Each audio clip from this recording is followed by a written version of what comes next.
Well, hey everybody, Justin Owen here for a special video for our supporters to just talk about issues that are going on these days, what's happening in the world.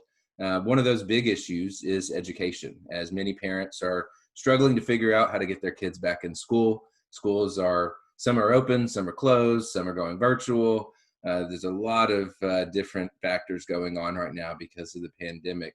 And so we wanted to share our thoughts on a big topic, and that's microschooling. We recently have seen this in the news. It was on Good Morning America. I don't watch Good Morning America, but somebody sent me an article saying that the topic was discussed. And we have somebody who's really been a pioneer in this area, Kelly Smith with Prenda, who has started a micro school company and is really helping parents provide this option. So first, Kelly, welcome. We appreciate you being here. Thanks, Justin. It's great to be here. Hello, everybody. Well, just launch our idea. What is a micro school? What does this mean? Yeah, you'll see a little bit of difference between various definitions. For us, a micro school is 5 to 10 students, typically close in age. They don't have to be the same grade level, but close enough to be able to interact and share ideas back and forth.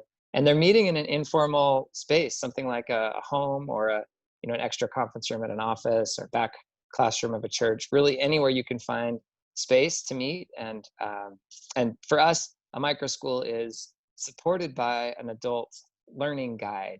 It's important we use the word guide here instead of teacher. We're not talking about kind of the traditional model of I have content and information, I will give that content and information to you. We're really looking at this from the perspective of helping empower kids as learners. So we want them to see the world as full of things to learn and resources to help them learn. And this micro school environment can be just the right structure for that, where they get the practice, they get the ability to make a lot of choices in their education, be creative, work with other humans. We use technology as well to personalize and tailor their learning. But that's the goal is let's get together in these small, safe, fun places and empower kids as learners. How's this different than traditional homeschooling? Obviously, it's more of a collaboration between parents for one. Yeah. But, speak to it, I guess, in terms of Prenda and what you provide Right. to families who are going through this process. Yeah, and you'll see a whole spectrum here. So I don't mean to speak for everybody else where, the parents basically are homeschoolers and this is more of a co-op. For Prenda, we take that learning guide, we screen that person for safety. We onboard them with a set of regimen. I mean, literally they get a box with the computers and the school supplies. We put them through our training program. They're supported throughout. My wife and I were in the category of people who for a long time have seen the benefits of homeschool. We would talk to our friends that homeschool and it was like, oh, this is really great. Like these children are really like coming alive with learning and they want to do all these things. But then we never did it because it felt hard. It was like a lot of work for us. It felt scary in that, like, what if we teach them the wrong things or we don't do a good job? And it felt isolating. Like I want my kids to be around other kids. And so this micro school, especially the way we're doing it, is really about overcoming those three challenges, right? It's not hard because most of the parents send their kids to one person. That person's paid, supported, trained, they have the equipment.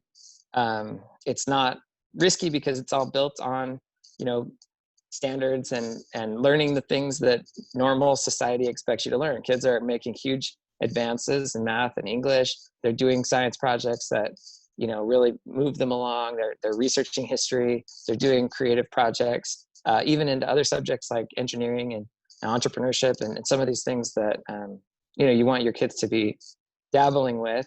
And they get lots of choices and they love it. So for us, kind of checking those boxes. Oh, and then the third one is isolating. Obviously, if you have 10 kids together in someone's house, and especially in a model like this, where it's not as necessary as it is in a traditional classroom for everyone to sit down and be quiet.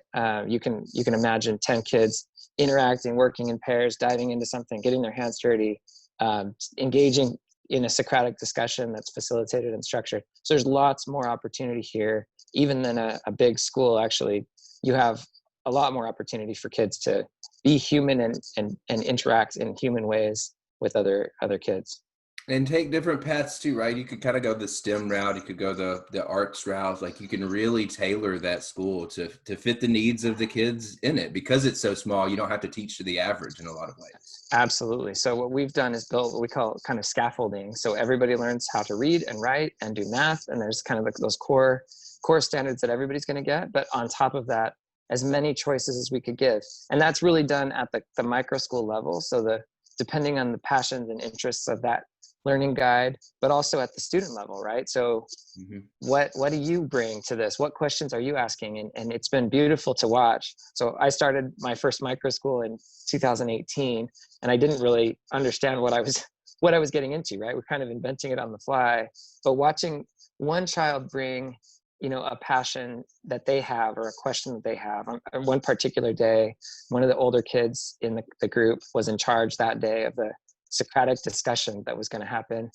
We have we call it collaborate mode, a structured group activity every day.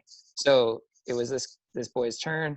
He found this article about like robots taking jobs and changing the kind of the future of work. And he was like really worried about it. It's like, what happens if and then really just the way like an earnest child can do, he brought this to his peers. He asked everybody to read the article, and this just really beautiful, engaging. I barely talked. I mean, really what I was trying to do is just support that dialogue. But you saw these kids who had never grappled with this topic now grappling with it and doing it in ways that were much more natural and much more aligned to how humans learn.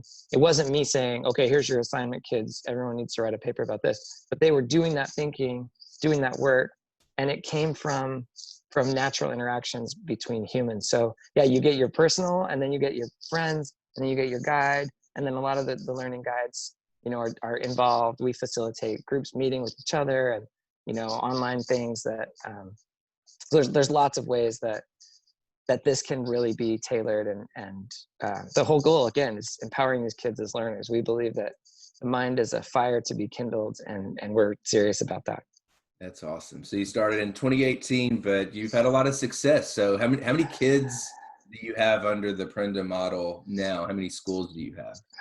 uh, I think it's going to be over 300 schools here in Wow. micro schools, starting sometime this fall, and there's staggered start dates, and we're dealing with all the challenges that I'm sure you'll want to ask about. But yeah, it's grown from that initial 7 kids around my kitchen table, and a lot of that, of course, has nothing to do with me or the team. It's the right place at the right time. Parents are realizing that they can step up and have a much larger role in this than they were otherwise allowed to have. It's empowering for them too, and so we just want to support that and encourage that. Well, especially now, and I think this is why it's getting a lot of attention, is because they're struggling to decide what to do this fall. They maybe want their kids back in their traditional brick and mortar school, but Yep. that school is not allowing it, or they don't want it, but their school is forcing it, or some of them haven't even made decisions yet, right? As school systems, and so it's really putting parents in a difficult spot here, a couple of weeks away from the start of the school year, and so. Have you seen this already? Have you seen an uptick because of the pandemic? Or do you expect this to radically shift education for the future? That we have seen a huge uptick. We've almost been careful not to. It's not that we're talking people out of it, but when people come to us, it's really important that they understand that this is not just the same thing that they've been used to. So that we're Right. really looking for people that agree with us that school should be about lighting that fire, empowering these kids as learners, and they're gonna, it's gonna look and feel different than what they're used to. So for us, we don't actually want to be yet another, just the option that's open, or this place is safer because it's a smaller group, or this program you can do by yourself. It's much more for us about this mission, and how can we find those people. Now, is it changed forever? I think it is. I think what I've described is, you can imagine a big bell curve of kind of where everyone is on the perspective of what education is for. And you have people, there's a vertical line somewhere on that bell curve towards the left. So just a small group that was kind of in our camp of, yeah, school should be about helping kids emerge as self-learners, right? Most people kind of think of other things like, well, they need to get good grades so they can go on to the next level, so that they can get to college, so they think of it as like an escalator that leads them somewhere. And we're trying to encourage people to look at it differently than that and say, no, this is about developing as a human and as a learner, and embracing, all the hard work and the grit and the, the mess that comes with that. So basically what I've seen is a shift in that whole curve over to the left, right? And I don't think that's going to be going back. I mean, I think you have parents who have now, had their kids home at school. The school's been sending home worksheets, but they're sort of watching, and there's a really low maybe overlap between what their kids are doing and what would help their kids learn. And so they're kind of starting to ask questions like, well, what could this be? What could learning look like? And so that's where they start asking questions, finding us, forming micro schools, and finding like-minded parents. We've been happy to facilitate that. And by the way, both inside and outside of traditional systems. So we are not about attacking or even like preferring one version. So we'll work with charter schools or district schools. We'll work through various, funding mechanisms. And our goal is to bring this for free to families. So we really want it to be accessible and not something that only a certain, class of parents can access. So ultimately, utilizing those dollars that are already spent on their education, not having to pay additionally like they would if they went to Correct. a private school where there's not a choice program. That's right. So sometimes some state legislators watch these things, and so hopefully some will watch this, because there's a policy aspect to this too. What are some of the policy either challenges that you've had? If I'm a state legislator and I want to provide parents in my district this opportunity, what kinds of things should I be looking at in my state that are potential hurdles to make that work? So there's 3 layers, right? One of them is just defense against attacks on all of this, and this is unfortunately happening where you have I think Oregon put a ban on meeting virtually in the middle of the coronavirus. So if you're going to get policies that are like, you can't, if none of us can, if we can't learn, no one can learn. I would hope that reason would prevail. People would be able to look at that and say, wait a minute, like that doesn't actually make sense. So trying to identify those attacks, and there's unfortunately lots of different, and I'm no political expert, but there's lots of different agendas going on. Layer 2 is really more about like just looking at the landscape from a neutrality perspective. Like if parents want to meet together in a home, I think there's a law in New York that says if it's your own kids, you can do it. But once you get one other person's kid, there's this whole litany of like private school regulations that you need to go through, and somebody's inspecting things in your house. So just looking at that and trying to make it accessible and neutral, those types of laws. And then the third one really has to do with access, because assume you get those first 2 laws in place, you're now in a place where anybody who can afford it can run a great micro school. And we've tried to, get our costs low and leverage technology and charge little, but that's still something. And people, like you alluded to, people have already paid for education. So what we're really trying to do is utilize that state funding that's already available for education, not have to charge parents additional money. And there's lots of states where that's not possible. So we're working in states where it is right now, and we would love to work in other states too.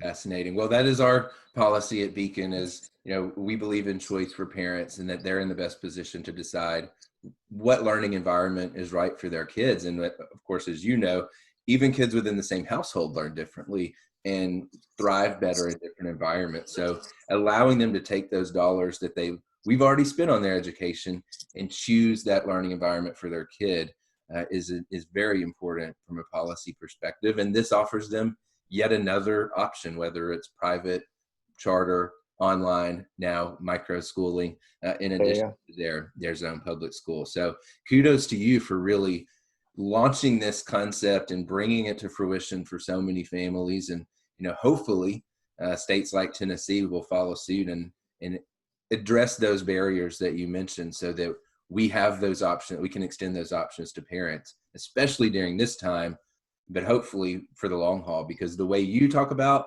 what education should be is the way we should all be talking about what education should be. So I thank you for that. And I really appreciate you taking the time to chat with us today. Sure. Thanks, Justin. Thanks for having me. Absolutely. Well, thank you, everybody. Until next time.